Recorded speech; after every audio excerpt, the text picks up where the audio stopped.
আলহামদুলিল্লাহি রব্বিল আলামিন আসসালাতু ওয়াসসালামু আলা সাইয়্যিদিল মুরসালিন আম্মা বা'দ ফাআউযু বিল্লাহি মিনাশ শাইতানির রাজীম বিসমিল্লাহির রহমানির রহিম।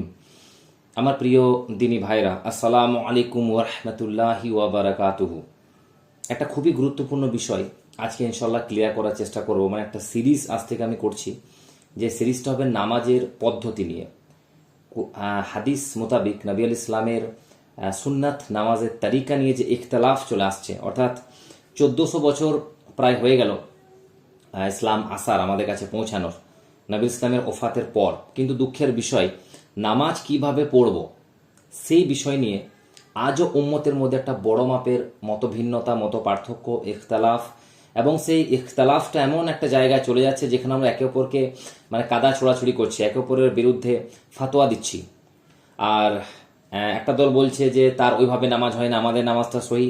তো আরেকটা দল বলছে যে আমাদের নামাজটা বেশি সুন্নত মোতাবিক, আমাদেরটা সহি। কিন্তু আসল ব্যাপারটা কি? তাই ইনশাল্লাহ আমি একটা রেজাল্ট বার করার চেষ্টা করেছি, যাতে উম্মতে মুসলিমার মধ্যে একটা দ্বন্দ্ব মোটামুটি শেষ করা যেতে পারে। কারণ একটা বিষয় মনে রাখবেন ভাই, যে সাহাবিদের যুগ থেকেই, তারপরে তাবাইদের পর থেকে যত যুগ চলে এসছে ইসলামের, সমস্ত যুগেই কিন্তু মত পার্থক্য ছিল, ইখতালাফ ছিল, মতভিন্নতা ছিল, কিন্তু তারা দ্বন্দ্ব করতো না, একে অপরকে মেনে নেওয়ার চেষ্টা করতো। সহনশীলতা তাদের মধ্যে ছিল, বিনম্রতা ছিল। বাট আমাদের মধ্যে কিন্তু এখন সেটা নেই। আমরা এখন এত বেশি বাড়াবাড়ি করছি ওই জিনিসগুলোকে নিয়ে, যে হাত কান পর্যন্ত তুলবো নাকি কান পর্যন্ত, হাত কোথায় বানবো, বুক পর্যন্ত নাকি নাভির নিচে হাত বানবো, রফ উলিয়া দাইন করব নাকি করব না, এভাবে আরও অন্যান্য বিষয়ে নামাজের মধ্যে যেগুলো আমরা যে তারিকায় নামাজ পড়ি সেই তারিকা নিয়ে ডিবেট রয়েছে। তবে ইনশাল্লাহ আমরা যদি একে অপরকে বুঝি, যে আচ্ছা একে অপরকে যদি বোঝার চেষ্টা করি যে কাদের কাছে কি দলিল রয়েছে, তাহলে আশা করি বিষয়টা আমাদের কাছে ক্লিয়ার হবে। আজকে আমি শুধুমাত্র একটা টপিক নিয়ে ডিসকাস করব এই নামাজের। আজকে একটা সিরিজ, এটা পার্ট 1 আপনারা ধরে নিন, পার্ট 2 পার্ট 3 ইনশাল্লাহ আপলোড হতে থাকবে, এবং পুরো বিষয়টাকে ক্লিয়ার করার চেষ্টা করব রেফারেন্স সহকারে, একেবারে দলিল সহকারে, যে হাদিস এবং সাহাবিদের আমল কি ছিল, নামাজের এই তরিকা পদ্ধতি সাহাবিদের কি ছিল। কারণ আমরা সকলে জানি যে নবী ইসলাম তো বলে গেছেন যে আমার সাহাবিদিকে তোমরা ফলো করবে, কারণ নবী ইসলামের পর সাহাবিরা ইসলামকে গোটা দুনিয়াতে প্রচার প্রসার করেছে, এবং সাহাবিদের মাধ্যমে আমরা হাদিস পাই। প্রত্যেকটা হাদিসের বইয়ে আমরা যে হাদিসগুলো পাই সেগুলো কোনো না কোনো সাহাবির দ্বারা থেকে বর্ণিত, অর্থাৎ সাহাবিরা নবী ইসলামকে যেভাবে নামাজ পড়তে দেখেছেন এবং সেরকমটাই আমাদের কাছে বর্ণনা করেছেন, এবং আমরা সেগুলো হাদিসের মাধ্যমে পেয়ে থাকি। তো আজকে আমি টপিক নিয়েছি যে এই যে হাত, নামাজে আমরা যে প্রথমে হাত তুলি, সে হাতটা কতটা তুলব, এই নিয়ে যে একটা ডিবেট হয়। একটা দল আছে বা একটা মত আছে যে কান পর্যন্ত যাতে আমরা হাত তুলি সেটা সুন্নত, আর একটা দল আছে না কান পর্যন্ত, আর আরেকটা মতামত আছে চেস্ট মানে বুক পর্যন্ত। তো তিনটে মতামত, তো আমরা চেক করে নেব যে সেই মতামতগুলো হাদিসের মধ্যে আছে কি না। প্রথমে কান থেকে শুরু করা যাক, সবচেয়ে ওপরে, অর্থাৎ এবং সুন্নি হানফিরাও ইমাম আবু হানিফার যে মতামতটা গ্রহণ করেছেন, সেটাই কান পর্যন্ত যে হাত উঠান, তাদের সপক্ষে দলিল কি রয়েছে সেগুলো আমরা একবার জানার চেষ্টা করব। তো প্রথমে আমি বলি যে এই কান পর্যন্ত হাত উঠানোর পক্ষে মোটামুটি 5টা সাহাবি দ্বারা হাদিস বর্ণিত হয়েছে। হাদিসের যত বই রয়েছে, বুখারী শরীফ, মুসলিম শরীফ, তিরমিজি শরীফ, আবু দাউদ শরীফ, সুনান নাসাই, মিশকাত, মুসান্নাফ ইবনে আবি শায়বা, সুনানা দারিমি, সুনানাদ দারকুতনি, যত হাদিসের বই রয়েছে, মুসান্নাফ ইবনে আবি ইয়ালা, এবং আরো অন্যান্য যে হাদিসের বই, তো সেগুলোতে টোটাল 5টা আমি বিখ্যাত সাহাবীর নাম করছি, যে সাহাবিগুলো এই কান পর্যন্ত হাত উঠানোর পক্ষে হাদিস বয়ান করেছেন আমাদের কাছে। এবং হাদিসে এই ইমাম বুখারী, ইমাম মুসলিম এবং যতই হাদিস যারা লিখেছেন এই হাদিসের বইগুলোতে ইনাদির হাদিসগুলো পাওয়া যায়। যেমন মালিক ইবনে হুয়ারিস রাদিয়াল্লাহু তাআলা আনহু, 2 নম্বর সাহাবী হচ্ছেন সাইয়্যিদিনা ওয়াইল ইবনে হুজর রাদিয়াল্লাহু তাআলা আনহু, 3 নম্বর সাহাবী আব্দুল্লাহ ইবনে জুবাইর রাদিয়াল্লাহু তাআলা আনহু, 4 নম্বর সাহাবী বারা ইবনে আজিব রাদিয়াল্লাহু তাআলা আনহু, 5 নম্বর সাহাবী হচ্ছেন আনাস ইবনে মালিক রাদিয়াল্লাহু তাআলা আনহু। এই 5 জন সাহাবী রাদিয়াল্লাহু তাআলা আনহুমা আজমাইন, ইনারা কান পর্যন্ত হাত তোলার পক্ষে সমর্থন দিয়েছেন। মানে ইনাদের দ্বারা থেকে হাদিসে বর্ণিত হয়েছে যে নবীল ইসলাম মানে সাহাবীরা ইনারা দেখেছেন যে নবীল ইসলামকে কান পর্যন্ত হাত তুলতে। ক্লিয়ার? এবারে কান পর্যন্ত হাত মানে এই বিষয় নয় যে মানে কানে টাচ করতে হবে, এরকম নয়। টাচ করাটা আমরা এই কারণে করি যাতে আমরা বুঝতে পারি যে আমাদের হাতটা কান অব্দি কান পর্যন্ত উঠেছে বা কানের লতি হাদিসে মানে উল্লেখিত হয়েছে। আর মোট কথা হচ্ছে কানের কাছাকাছি বা কান পর্যন্ত যেন হাত উঠে। হাদিসগুলো কোথায় আছে আমি রেফারেন্স আপনাদেরকে দিয়ে দিচ্ছি অবশ্যই, কারণ ইনশাল্লাহ আমরা দেখতে পাই যে সোশ্যাল মিডিয়ার মধ্যে কেউ হয়তো আপনাকে দলিল দিচ্ছে, শুধুমাত্র তার দলিলটা দিচ্ছে। কেউ যদি কান পর্যন্ত হাত তুলে সে শুধুমাত্র যে কান পর্যন্ত হাত তোলা হাদিসগুলো আপনার সামনে তুলে ধরবে, অথবা কেউ আবার নিয়ে সে হয়তো বলতে পারে যে কান পর্যন্ত হাত তোলা হাদিস নেই বা কান পর্যন্ত হাত তোলার হাদিসগুলো মানসুখ হয়ে গেছে, এরকম একটা ডিবেট আমাদের মধ্যে চলছে। বা কেউ হয়তো ভিডিওতে দেখতে পাবেন আপনাকে কান শোল্ডার পর্যন্ত হাত তোলা হাদিসগুলো আপনাকে দেখাবে এবং বলবে যে কান পর্যন্ত হাত তোলা কোনো হাদিস নেই। এইভাবে একে অপরকে একটা বিভ্রান্তির মধ্যে ফেলা হচ্ছে এবং মানুষের মধ্যে সন্দেহ আসছে এবং এক একটা দল ভাবছে যে আমার নামাজটা সঠিক বা কি ওর নামাজটা ভুল, এরকম একটা চিন্তাধারা চলে এসছে। তো প্রথমে আমি যে শুরু করলাম যে কান পর্যন্ত অর্থাৎ কান পর্যন্ত হাত তোলার যে হাদিসগুলো রয়েছে, যে 5 জন সাহাবী আমি নাম করলাম, হজরতে মালিক বিন হুয়াইরিস, সাইয়্যিদিনা ওয়াইল ইবনে হুজাইর, আব্দুল্লাহ ইবনে জুবাইর, বারা ইবনে আজিব এবং আনাস বিন মালিক রাদিয়াল্লাহু তাআলা আনহু আজমাইন, ইনারা বর্ণনা করেছেন যে কান পর্যন্ত হাত তুলতে হবে। ক্লিয়ার? হাদিসগুলো কোথায় রয়েছে? মালিক ইবনে হুয়ারিস রাদিয়াল্লাহু তাআলা আনহুর হাদিসগুলো রয়েছে মুসলিম শরীফে 751 নম্বর হাদিস, 752 নম্বর হাদিস, মিশকাত শরীফে 795 নম্বর হাদিস, সুনান নিসাইতে রয়েছে 1088 নম্বর হাদিস এবং 888 নম্বর হাদিস, ইবনু মাজাতে রয়েছে 859 নম্বর হাদিস, আবু দাউদে রয়েছে 745 নম্বর হাদিস, সুনান আর দারেমিতে রয়েছে 1283 নম্বর হাদিস।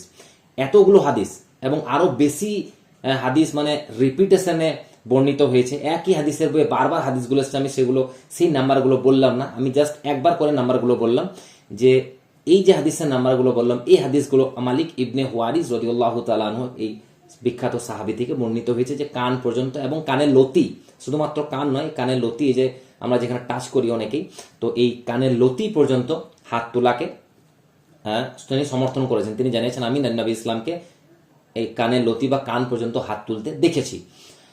আর এবারে দ্বিতীয় সাহাবী সাইয়্যিদিনা ওয়াইল ইবনে হুজাইর রাদিয়াল্লাহু তাআলা আনহু, ইনি যে বলেছেন কান পর্যন্ত হাত তুলতে হবে, ইনার হাদিসগুলো বর্ণিত হয়েছে আবু দাউদ শরীফে 726, 957, ইবনু মাজাতে 867 নম্বরে, সুনানাত দারেমিতে 1394 নম্বরে, সহিহ ইবনে খুজাইমাতে 480 নম্বরে।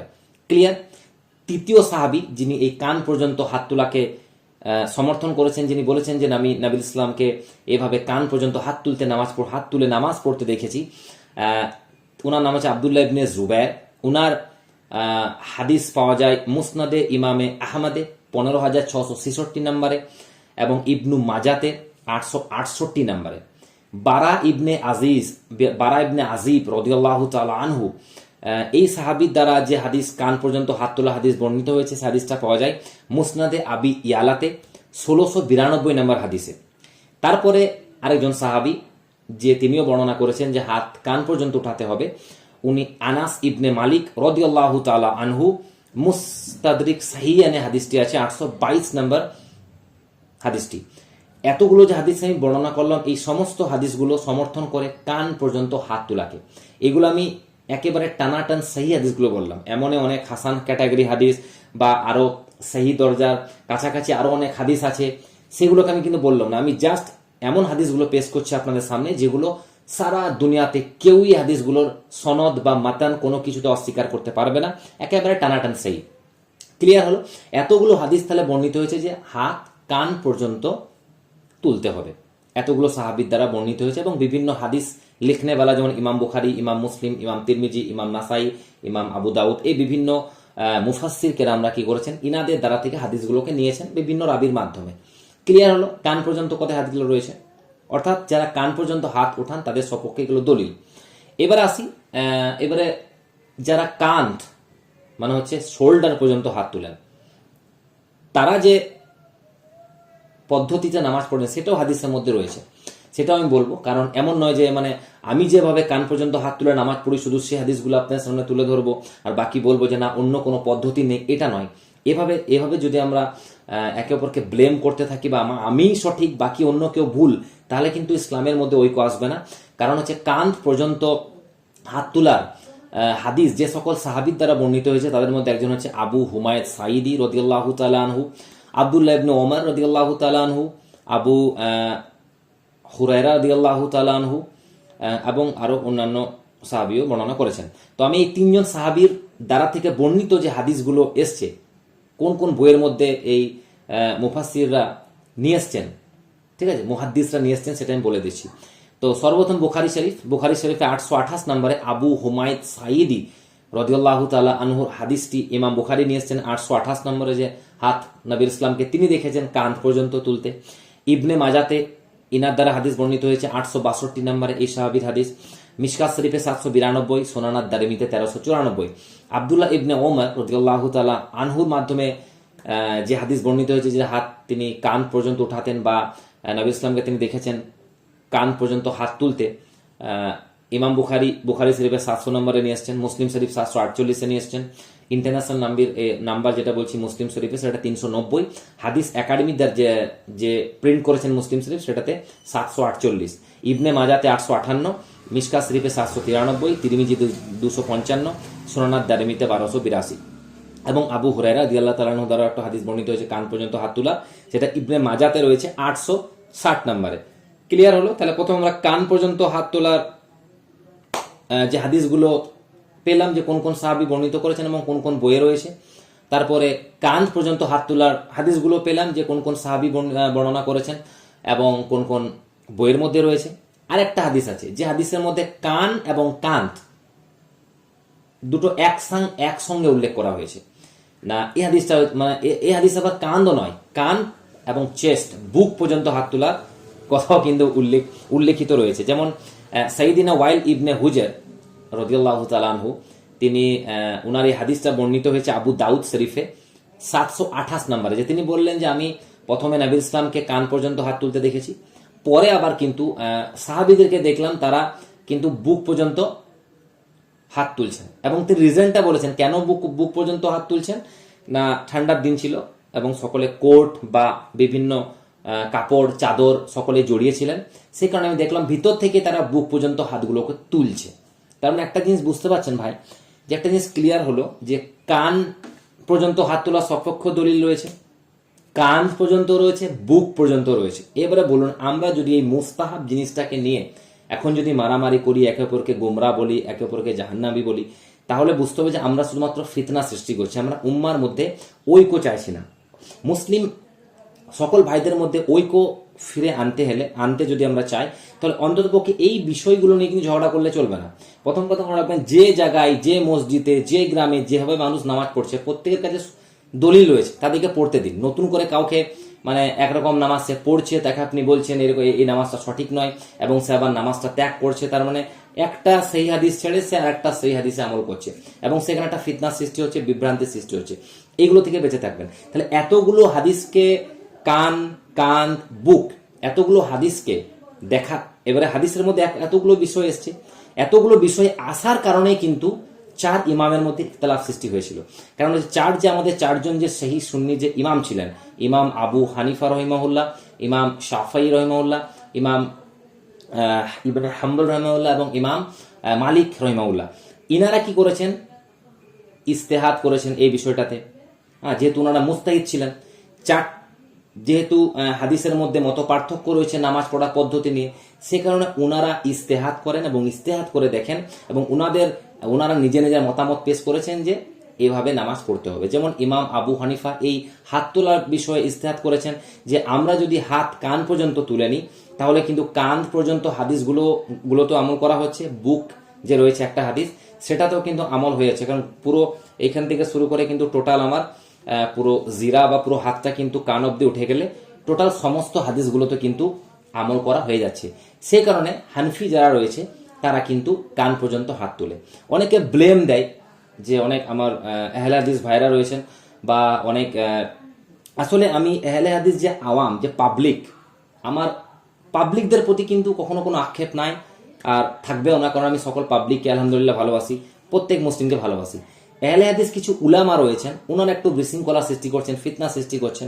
ওনারা পাবলিকের মনের মধ্যে একটা দ্বন্দ্ব, মানে একটা সন্দেহ ভরে দিচ্ছেন যে দেখো আমরা যেভাবে নামাজ পড়ছি সেটাই সঠিক, বাকি হানফিরা যেভাবে নামাজ পড়ছে সেটা নবীল ইসলামের তারিকা নয়, সেটা ইমাম আবু হানিফার তারিকা। মাআযাল্লাহ, একটা কথা মনে রাখবেন। আর আমাদের যারা হানফি, অনেকে যারা হানফি উলামা রয়েছেন তাদেরকেও রিকোয়েস্ট করো ভাই, যে কখনো কিন্তু পাবলিক এটা বলবেন না যে আমরা ইমাম আবু হানিফার তরিকায় নামাজ পড়ি। এটা কিন্তু একেবারে ভুল সেন্টেন্স। আমরা নামাজ যে পড়ি, নামাজের আমাদের যে পদ্ধতি সেটা হচ্ছে নবী আল ইসলামের পদ্ধতি। আমরা কেন একটা নবী ইসলামের তরিকা ছেড়ে আমরা একটা ইমামের তরিকায় নামাজ পড়বো? বা কোন ইমামের সাহস হবে যে নিজে থেকে তরিকা বানাতে পারবে? ইমাম আবু হানিফা যে তরিকা আমাদেরকে দিয়েছেন নামাজে, সেটা ওনার নিজস্ব বানানো তরিকা নয়। উনি সাহাবিদের কাছ থেকে হাদিস একত্রিত করে উনি নবী ইসলামের নামাজটাই আমাদের কাছে পৌঁছিয়ে দিয়েছেন। যদি কোনো আমাদের ইমাম যদি এটা বলে যে আমরা ইমাম আবু হানিফা তরিকায় নামাজ পড়ি, তাহলে কিন্তু সেন্টেন্সটা ভুল সেন্টেন্স। আপনাকে হবে বলতে হবে যে আমরা ইমাম আবু হানিফার থেকে যে হাদিসগুলো পেয়েছি, আমরা ইমাম আবু হানিফার ফিককে ফলো করি। একটা ফিককে তো অনেক সবাই কোনো না কোনো ফিককে ফলো করতে হবে বা কাউকে ফলো করতে হবে। তো আমরা ইমাম আবু হানিফার ফিককে ফলো করি, এবং এই কারণে ফিককে ফলো করি কারণ সেগুলো হাদিসের সঙ্গে কানেক্টেড। সেগুলো যদি হাদিসে না পাই তো আমরা কেন মানবো? কারণ হচ্ছে এই যে ভাবুন, আমরা যদি এই যে কান পর্যন্ত হাত তোলা যদি হাদিস না থাকতো, একটাও হাদিসে আমরা তুলতাম না, ছেড়ে দিতাম অবশ্যই। কারণ হচ্ছে নবী ইসলামের হাদিসের ওপরে কোনো ইমামের কথা চলবে না। কিন্তু দুঃখের বিষয়, আমাদেরকে ভুল বোঝানো হয় যে ইমামরা নিজে থেকে অনেক কিছু দিয়ে দিচ্ছেন। ইমামরা কিছু দেয় নাই। দুনিয়াতে যত মুহাদ্দিস, মুফাসসির, ইমাম, ফোকা কেরাম এসেছেন, সকলেই চেয়েছেন যে নবী ইসলামের হাদিসগুলো আমাদের সামনে তুলে দিতে। যেহেতু আমরা অ্যারাবিক ডাইরেক্টলি পড়ে মিনিং, অনেকেই 90% মানুষ তো আমরা মিনিং করতে পারি না, এবং তাই আমাদেরকে কারো না কারো বই, কারো লেখা তো পড়তেই হবে। হাদিসের মধ্যে ইখতালাফ রয়েছে, তাই কোনো একটা ফিককে আমাকে ফলো করতে হবে, কোনো একটা ইমামের কিয়াসকে আমাকে ফলো করতে হবে। কারণ আমরা সকলেই জানি ইসলাম চলে 4টি জিনিসের ভিত্তিতে: কোরআন, হাদিস, ইজমা এবং কিয়াস। তাই আমরা ওই 4 ইমামের মাধ্যমে গোটা দুনিয়াতে মানুষ ইসলামকে মেনে চলছে। কিন্তু কোন ইসলামকে মানছে? সে ইমামদের দেওয়া ইসলাম নয়। নবী ইসলামের ইসলামকে আমরা সকলেই মেনে চলছি ইমামদের মাধ্যমে। কারণ কোরআনের মধ্যে আল্লাহ সুবহানাহু ওয়া তাআলা বলেছেন, তোমরা যে বিষয় জানো না সেটা জ্ঞানীদেরকে জিজ্ঞেস করে নিও। এবং জ্ঞানী কারা? আগেকার ইমামরা। সেই ইমাম 4 জন ইমামের পরে আবার জন্ম হয়েছে যারা হাদিস লিখেছেন: ইমাম বুখারী, ইমাম মুসলিম, ইমাম তিরমিজি, আবু দাউদ, এই সকল ইমামরা। তারপর আরো আহলে বাইতের আরো বড় বড় হাস্তি আছেন, আল্লাহর ওলিরা রয়েছেন যারা গোটা দুনিয়াতে ইসলাম প্রচার করেছেন। তো একটা জিনিস আমার রিকোয়েস্ট, এই ভিডিও এটা পার্ট 1 দিলাম আমি, এরপরে নেক্সট ভিডিও করব যে রাফউল ইয়াদাইন সম্পর্কে যে একটা দ্বন্দ্ব রয়েছে গোটা দুনিয়াতে, যে রুকুতে যাওয়ার আগে বা রুকুতে ওঠার সময় হাত তুলতে হবে কিনা।